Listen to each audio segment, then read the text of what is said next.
রাসূলের কাছে আমি শুনেছি এই কবরটাই হলো প্রথম স্টেশন, এই কবরটাই হলো প্রথম ইমিগ্রেশন কাউন্টার।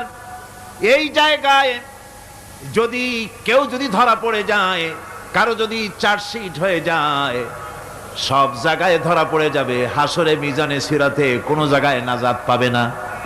আর এই কবরটা যদি কেউ মুক্তি পেয়ে যায়, মিজান সিরাত হাসর সব জায়গা থেকে আল্লাহ তারে ভালোভাবে পার করে দিবেন। এটা হলো আসল জায়গা, মারাত্মক জায়গা, খুব মারাত্মক জায়গা।